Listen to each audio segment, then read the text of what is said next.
Hello students. अगर आपको लावण्य hall में एडमिशन लेना है, मतलब लावण्य हॉल को अलॉट कराना है, तो आप लोगों ने पहले ही जो ईमेल आईडी दी गई थी उस ईमेल आईडी में एप्लीकेशन फॉर्म को फिल करके मेल कर दिया होगा, ऐसा मैं मानती हूँ। ठीक है, अगर नहीं किया है तो फिर डेफिनेटली आपको नहीं अलॉट हुआ है हॉस्टल। ठीक है, तो फिर आगे देखने का कोई मतलब नहीं बनता है। अगर हो गया है अलॉट तो अब आपको कुछ स्टेप्स हैं जिन्हें फॉलो करना है अलॉटमेंट के लिए। अब आप स्टेप 2 में पहुंच गए हैं। स्टेप 2 में आपको टोटल 4 पेमेंट करने हैं। ये पेमेंट आप ऑफलाइन भी कर सकते हैं और ऑनलाइन भी कर सकते हैं। प्रीवियस स्टूडेंट्स इस चीज को बहुत अच्छे से जानते हैं कि ऑफलाइन भी पेमेंट किया जा सकता है और ऑनलाइन भी पेमेंट किया जा सकता है। अगर आप ऑनलाइन पेमेंट करना चाहते हैं तो सिर्फ आपको अकाउंट नंबर और आईएफएससी कोड पता होना चाहिए, अगर आप ऑनलाइन पेमेंट करना चाहते हैं तो। और अगर आप ऑफलाइन पेमेंट करना चाहते हैं तो आपको मेरे पास से मेरा साइन किया हुआ रिसिप्ट मुझे लाकर, मतलब मेरे से ले जाना पड़ेगा। ठीक है, तो दोनों ही मोड जो है वो अभी एक्सेप्ट किए जा रहे हैं। मेरा मानना यह है कि आप ऑफलाइन पेमेंट करिए, वो ज्यादा सुटेबल होता है, क्योंकि उसमें बहुत सारी दिक्कतें अभी ऑनलाइन में मैं आपको बताऊंगी वो आती हैं। बहरहाल, ऑनलाइन हो या ऑफलाइन हो, आपको जो पेमेंट करना है वो चार चार जगह पे करना है। 2 पेमेंट जो हैं वो SBI, state bank of India में किए जाएंगे, जिसका अकाउंट नंबर है 3719371605 3। आप लोगों ने पहले भी इस अकाउंट नंबर पे पेमेंट किया है, एक बार चेक कर लीजिएगा ये अकाउंट नंबर। ठीक, आईएफएससी कोड है SBIN 0014906। तो दो जो अमाउंट आपको पे करने हैं इस अकाउंट नंबर पे, वो है 24,000 रुपीज का पेमेंट एक करना है और एक पेमेंट करना है 50 रुपीज का। लेकिन अब ये गलती आप बिल्कुल मत करिएगा कि 2 पेमेंट तो करने हैं और दोनों का समेशन यानी 24,050 रुपीज मैं एक बार में पे कर दूं, ऐसी गलती मत करिएगा। 2 अलग अलग रिसिप्ट होंगी, दोनों की अलग अलग रिसिप्ट आपको हमें देनी होंगी। एक सेपरेट रिसिप्ट हमें चाहिए, इस अकाउंट नंबर, इस आईएफएससी कोड, इस बैंक के लिए ये अमाउंट 24,000 रुपीज का अमाउंट। दूसरा हमें पेमेंट चाहिए इसी अकाउंट नंबर, इसी आईएफएससी कोड, इसी बैंक में 50 रुपीज का पेमेंट। ये जो 24,000 रुपीज हैं ये आपका लिविंग चार्ज होता है, मतलब रूम रेंट जिसे बोलते हैं, ये होता है 24,000 रुपीज। 24,000 रुपीज। 50 रुपीज आपका एप्लीकेशन फॉर्म का चार्ज होता है। ये दोनों जो पेमेंट हैं ये नॉन रिफंडेबल होते हैं पूरी तरह से, आप इसको किसी भी तरीके से रिफंड नहीं करा सकते हैं। एसबीआई में पेमेंट करने के लिए अगर आप ऑफलाइन पेमेंट कर रहे हैं तो मेरे पास से आप रिसिप्ट लेंगे। इसके बाद आप किसी भी बैंक की ब्रांच से, मतलब एसबीआई की किसी भी ब्रांच से पेमेंट कर सकते हैं। अगर आपको नहीं पता है लखनऊ में कहाँ पर है एसबीआई की ब्रांच, तो आप ओल्ड कैंपस में, लखनऊ यूनिवर्सिटी ओल्ड कैंपस में एक ब्रांच है एसबीआई की, वहां पर जाकर पे कर सकते हैं। वैसे किसी भी ब्रांच से किया जा सकता है, ये जस्ट मैंने आपकी सुविधा के लिए बता दिया कि यहाँ से आपको पेमेंट कर सकते हैं। एसबीआई में 2 पेमेंट करने हैं, 24,000 रुपीज का एक पेमेंट होगा, दूसरा पेमेंट होगा 50 रुपीज का। अकाउंट नंबर आपको दिख रहा है, आईएफएससी कोड आपको दिख रहा है, एक बार चेक कर लीजिएगा यूनिवर्सिटी की वेबसाइट से ये अकाउंट नंबर और आईएफएससी कोड सही है या नहीं।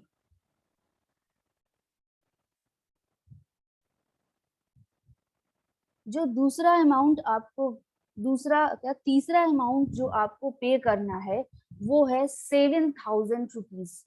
7,000 रुपीज का आपको पेमेंट करना है और अकाउंट नंबर है 20260110089613।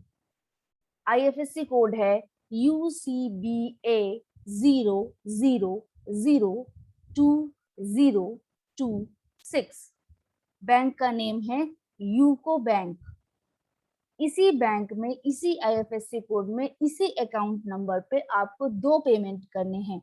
एक पेमेंट होगा 7,000 रुपीज का और एक पेमेंट होगा 15,545 रुपीज का। मैं फिर से बोल रही हूँ, इस अकाउंट नंबर और इस IFSC कोड को आप लोग यूनिवर्सिटी की जो साइट पर जो अकाउंट नंबर लिखा हुआ है उससे आप क्रॉस चेक करा लीजिएगा। ये जो 7,000 का जो अमाउंट है इसे बोलते हैं कॉशन मनी। इसमें हॉस्टल की कॉशन मनी यानी 5,000 और मेस की कॉशन मनी यानी 2,000 रुपीज इंक्लूडेड है। और ये जो है 15,545 रुपीज, ये आपका मेस का अमाउंट होता है। ये अमाउंट 5 मंथ के लिए सबमिट किया जाता है। ठीक, अगले सेमेस्टर में सिर्फ यही अमाउंट आपको दोबारा सबमिट करना होगा। तो आपको टोटल 4 पेमेंट करने हैं, 24,000 रुपीज, 50 रुपीज, ये दोनों अमाउंट जो है वो SBI की ब्रांच में होंगे और 7,000 रुपीज और 15,545 रुपीज का पेमेंट आपको यूको बैंक में करना है। यूको बैंक की एक ब्रांच आपको मिल जाएगी जैसे ही आप लखनऊ यूनिवर्सिटी के न्यू कैंपस के बाउंड्री से बाहर निकलते हैं, जानकीपुरम थाना, उसके अंदर यूको बैंक की एक ब्रांच है, आप वहां पर पेमेंट कर सकते हैं।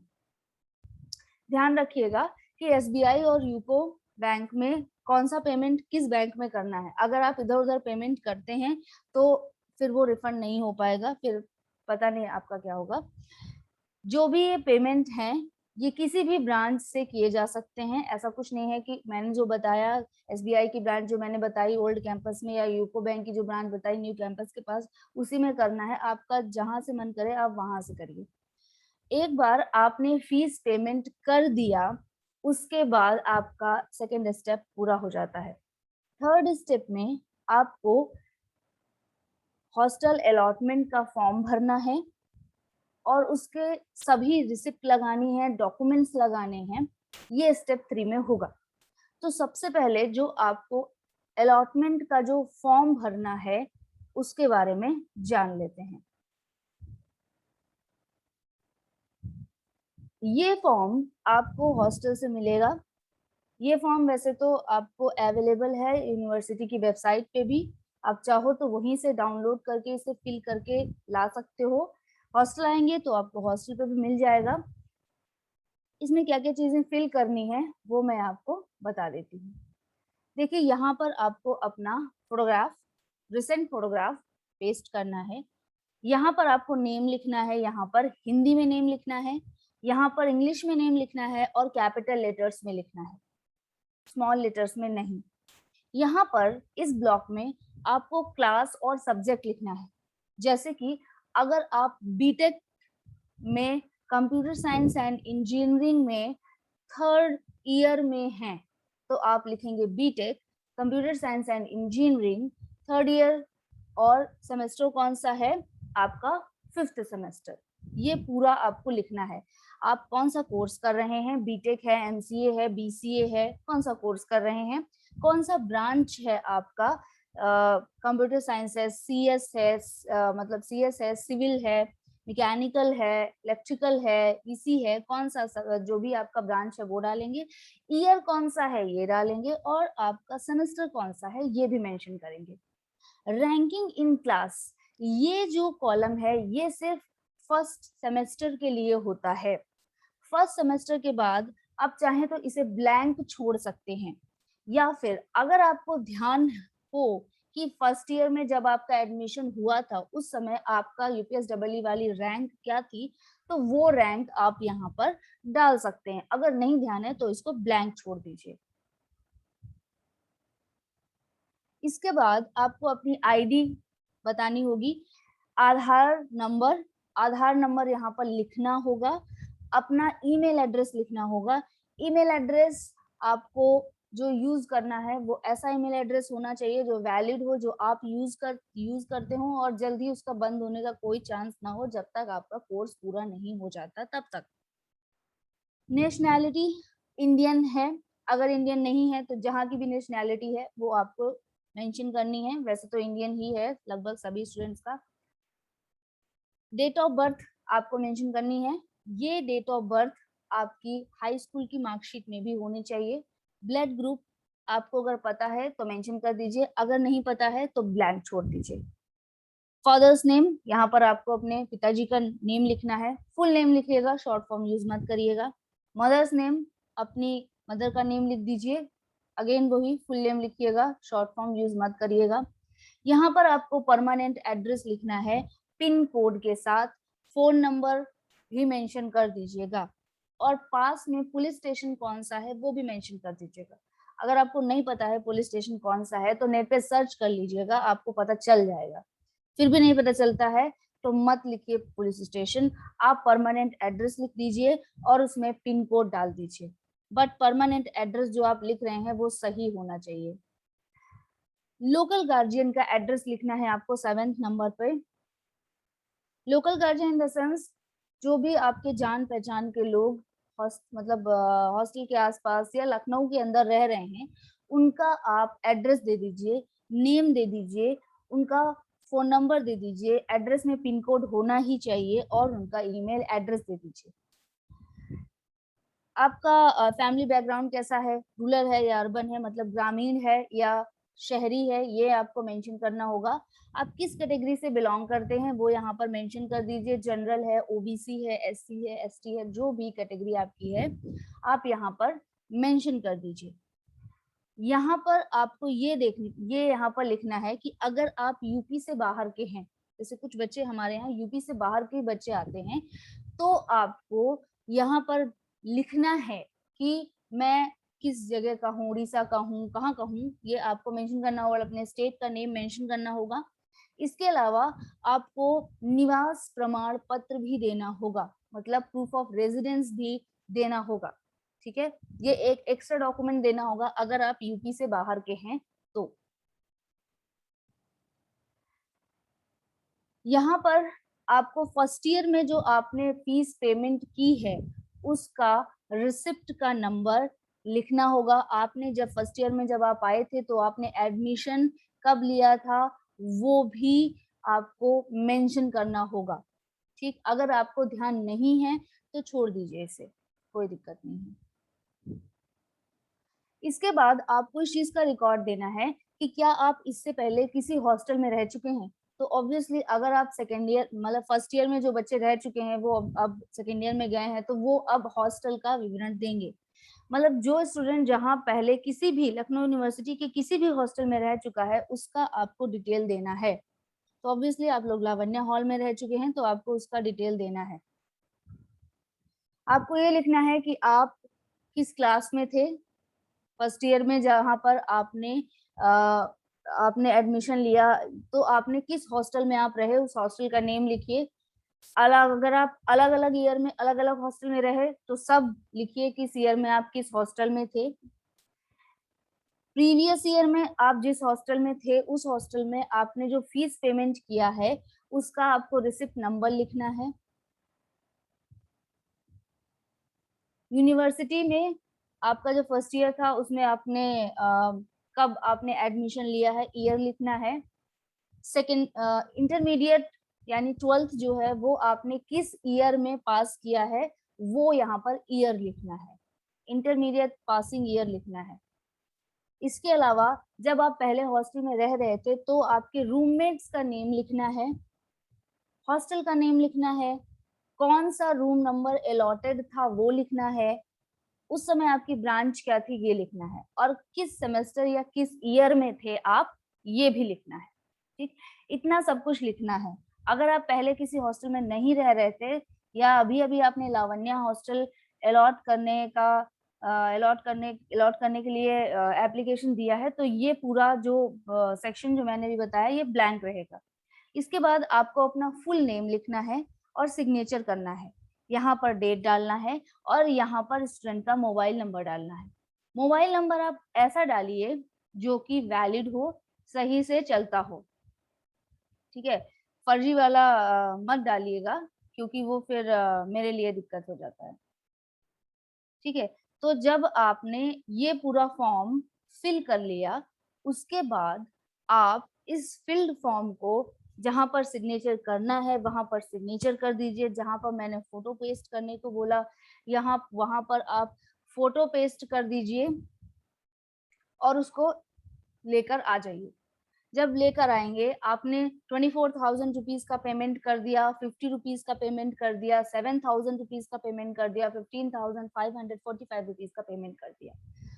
जो आपने फॉर्म फिल किया है उस फॉर्म में आपको ये चारों रिसिप्ट, ओरिजिनल रिसिप्ट लगानी है। अगर आपने ऑनलाइन पे किया है तो ऑब्वियसली आप जो है उसका जीरोक्स कॉपी लगाएंगे। ऑनलाइन पे किया है तो जीरोक्स कॉपी लगाएंगे। तो ध्यान रखिएगा, जीरोक्स कॉपी में अकाउंट नंबर, अमाउंट और डेट जिस दिन आपने पेमेंट किया है और आपका नेम, इतनी चीजें मुझे दिखनी चाहिए। ठीक, अगर ये नहीं दिखता है तो आपको कुछ ऐसा आपको प्रिंट देना ही पड़ेगा जिसमें ये सभी चीज मेंशन हो, क्योंकि हमें कैसे पता चलेगा कि आपने किस अकाउंट नंबर पे पेमेंट किया है। ठीक, अगर आप ऑफलाइन पेमेंट करते हैं तो यही चीज यहाँ पर अच्छी होती है कि ये सारी चीजें उसमें ऊपर दिखती हैं। ठीक, तभी कोई दिक्कत नहीं होती ऑफलाइन पेमेंट में। ये सभी रिसिप्ट, ये सभी अमाउंट का आपको रिसिप्ट लगा देना है ओरिजिनल। और चूंकि आप ओरिजिनल लगा दे रहे हैं अभी, इसलिए आप उसका फोटो खींच लीजिए पूरा, या फिर आप उसका फोटोकॉपी करा के रख लीजिए। क्योंकि बाद में जब आप कॉशन मनी रिफंड फॉर्म या मेस बैलेंस रिफंड फॉर्म भरेंगे तब आपको इन सभी रिसिप्ट की जरूरत पड़ेगी। अब कौन कौन से डॉक्यूमेंट्स और लगाने हैं वो आप देख लीजिए। आप जिस सेमेस्टर में अभी आपने एंट्री ली है, जैसे कि जो बच्चे अभी जस्ट सेकेंड ईयर में गए हैं, जो फर्स्ट ईयर के बच्चे थे जो सेकेंड ईयर में गए हैं, वो वो जो सेकेंड ईयर में गए हैं तो उन्होंने जो थर्ड सेमेस्टर की जो फीस पे की होगी उसका जीरोक्स कॉपी लगाना है। जितनी भी जीरोक्स कॉपी आप लोग लगाएंगे वो सेल्फ अटेस्टेड होनी चाहिए। आप उसमें सेल्फ अटेस्टेड लिखिए, साइन करिए, डेट डालिए, ये हर पेज में होना है। ठीक, तो जिस सेमेस्टर में करेंटली आप हैं, जैसे कि जो बच्चे सेकेंड ईयर में अभी जस्ट गए हैं, उन्होंने थर्ड सेमेस्टर का फीस पे किया होगा, उसका रिसिप्ट, फोटोकॉपी का रिसिप्ट आपको लगाना है। इसके अलावा आपको स्टूडेंट का हाई स्कूल का मार्कशीट और सर्टिफिकेट का जीरोक्स कॉपी लगाना है, वो भी सेल्फ अटेस्टेड होना चाहिए।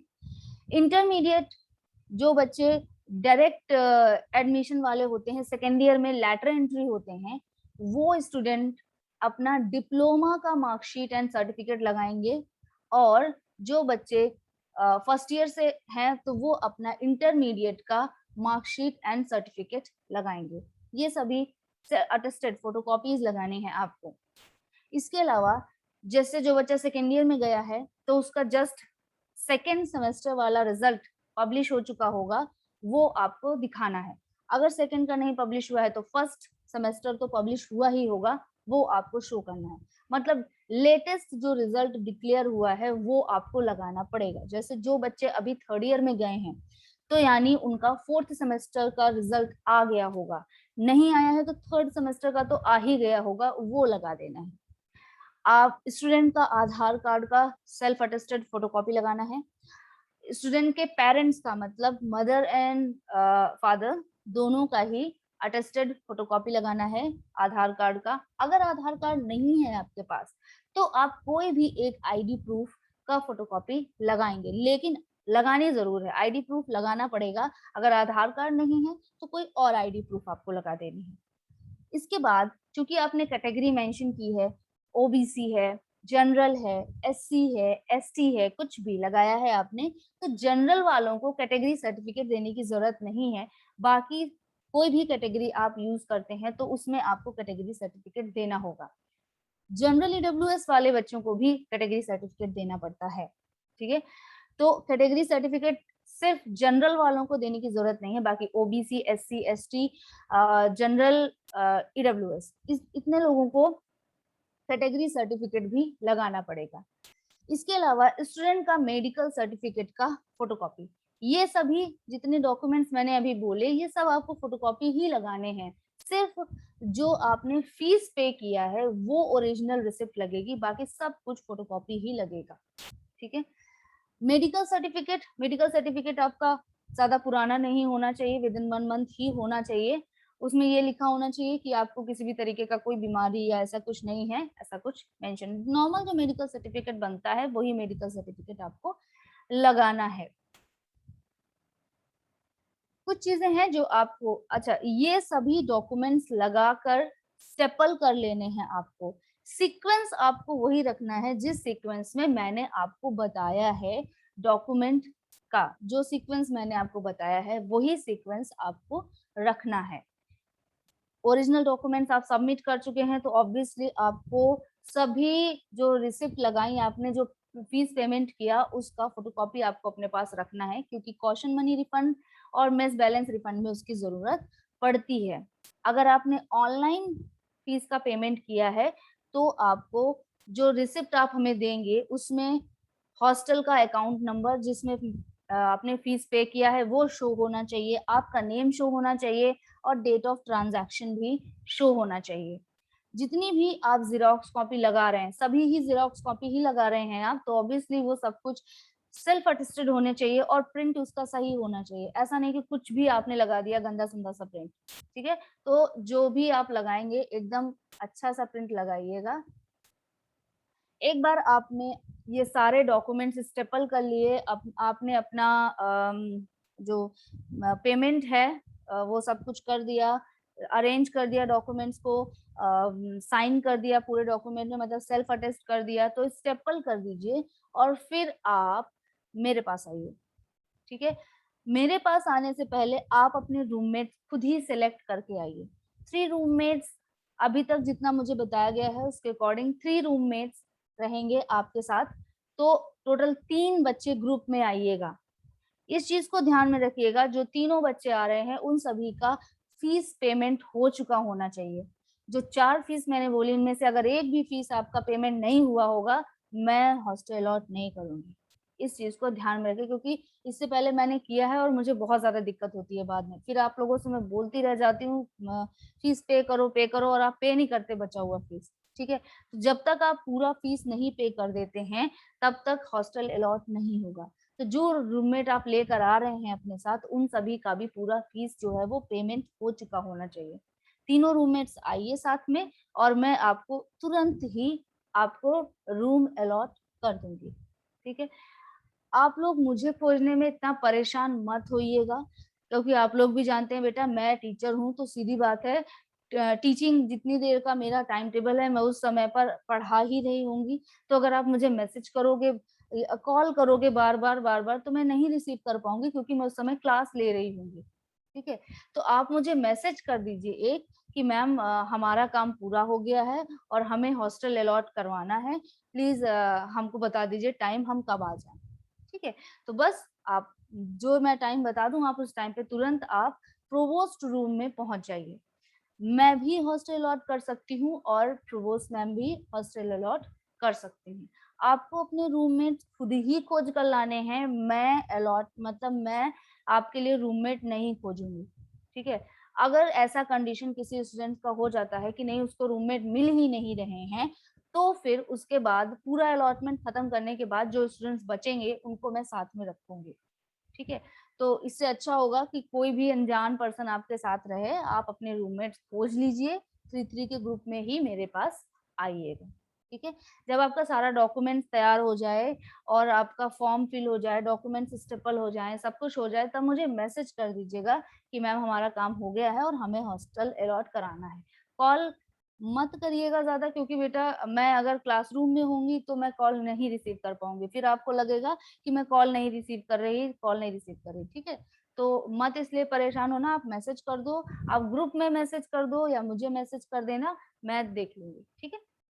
और भी कोई अगर चीज आपको नहीं समझ आ रही है तो आप ग्रुप में पूछ लो, मैं आपको बता दूंगी, ठीक है। Thank you.